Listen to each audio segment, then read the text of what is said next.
tutti e sui capelli, dimmi un po' perché ti fai, piccolo che poche ma senti che me.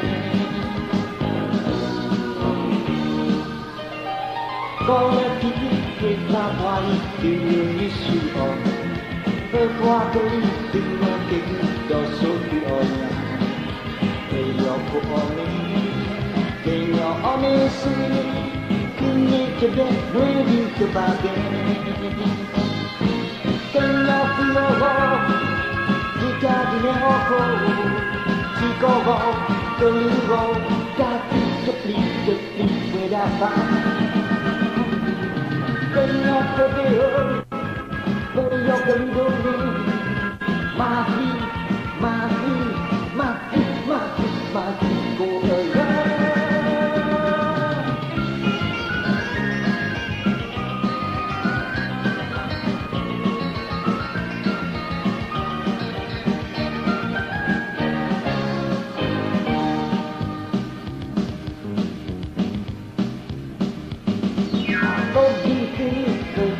mati delle città, qua andavo di anni di un comune, e io che gli do,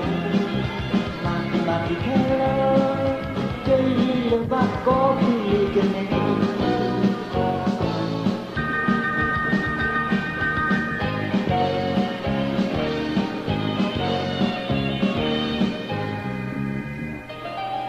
e cosa che non puoi e io che sono non trovo più fatti cosa devo io sì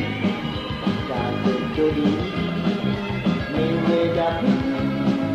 le veglio ma ti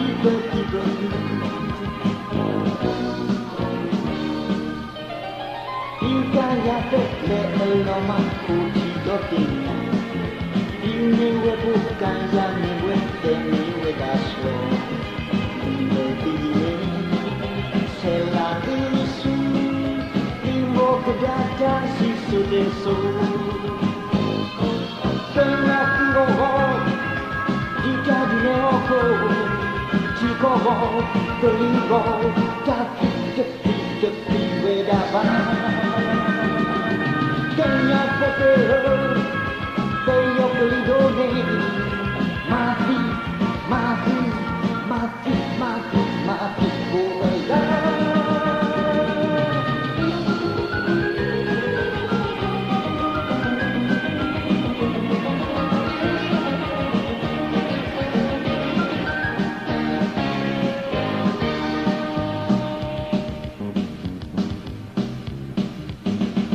non tutti va e che le suda qua andavo tutti anni di comune e io che li do matematica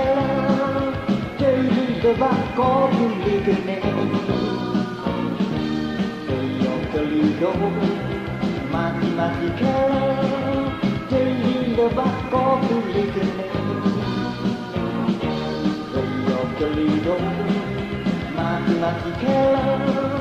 che gli deva copie che ne io che li do